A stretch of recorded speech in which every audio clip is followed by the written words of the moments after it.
कि प्रज्ञा ठाकुर से कुछ मिनट पहले मैंने बात की, उन्होंने 2 सवालों के बाद बातचीत करने से इनकार कर दिया। हालांकि इस बीच खबर आई है कि उन्होंने कहा कि मेरे बयान से अगर विरोधियों की आवाज को बल मिलता है तो मैं अपने बयान वापस लेती हूं। लेकिन जरा सुनिए कि प्रज्ञा ठाकुर से जब मैंने कुछ देर पहले बात की तो उन्होंने दोबारा क्या कहा। जरा सुनते हैं प्रज्ञा ठाकुर की वो बात। ऐसा है कि द्विपक्षीय बातें नहीं करना चाहिए किसी को भी।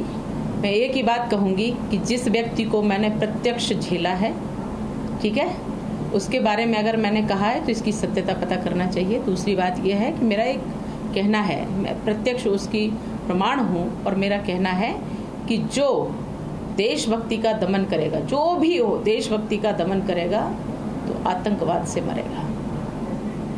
ये मैं आज से मैं नहीं कह रही हूँ, मैं बहुत छोटी थी तब से ये मैंने कहा है, और ये मेरा स्लोगन था, और वो उस दिन दिखा मुझे, क्योंकि मैंने जो कहा है वो मैंने झेला है, और जो व्यक्ति झेलता है उससे ज़्यादा अच्छा कोई नहीं जानता। कानून के अंतर गैर कानूनी काम करने वाला वो था कि मैंने स्वयं ने झेला है। इससे ज़्यादा मैं क्या कुछ कहूँ। इतनी गंदी गालियाँ देता था वो मुझे, इतनी भयानक गालियाँ देता था, और वो एक ही बात कहता था, इतने गंदे बोलने के बाद मैं बोल नहीं सकती इस कैमरे पे। तब मैंने उससे कहा था, जा अपनी बेटी से पूछ कि ये क्या होता है, क्या कहोगे आप इसको? था कोई इसका कानून? कौन था ये जो मुझे 13 दिनों तक गैर कानूनी रखा? क्या था ये कानून? ये कानून का रक्षक है क्या? किस प्रकार की बात करते हैं? संवेदनशीलता नहीं है कोई। हमारी संवेदना नहीं होती। कौन सी संवेदना होती है? ओम्बले जब मरा तो उसको, ओम्बले जब शहीद हुआ, ओम्बले जब आहूत हुआ तो क्यों उसको नहीं दिया था इन लोगों ने पुरस्कार?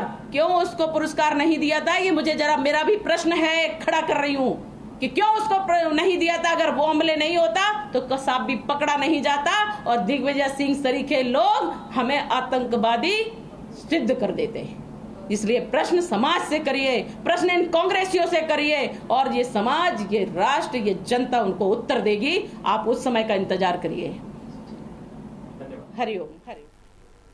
सुना आपने प्रज्ञा सिंह ठाकुर को। कुछ देर पहले मुझसे बात कर रही थी, वो भोपाल में थी, मैंने उनसे बात की। हालांकि 2 सवाल के बाद तीसरा सवाल मेरा फिर काउंटर सवाल यही था कि आप कह रहे हैं उन्होंने देशभक्तों का दमन किया। जो शहीद हो गया उसने देशभक्तों का दमन कैसे किया, और ऐसी कौन सी आपने देशभक्ति की कि आपका दमन किया और वो शहीद हो गया तो वो देशद्रोही कैसे? लेकिन तीसरे सवाल पर उन्होंने जवाब देने से इनकार कर दिया। इस बीच खबर ये आई है कि उन्होंने अपना बयान वापस लिया। और दूसरी बड़ी बात, बीजेपी ने भी उनके बयान से दूरी बना ली है। बीजेपी का कहना है उनका निजी बयान है, और प्रज्ञा सिंह ठाकुर ने कहा है मेरा निजी बयान है, इससे अगर विरोधियों को बल मिल रहा है तो मैं इसे वापस लेती हूं। हालांकि मैं आपको फिर कह रहा हूं कि ये दोबारा हमसे कुछ देर पहले मुझसे बातचीत में उन्होंने कहा इसी तेवर के साथ।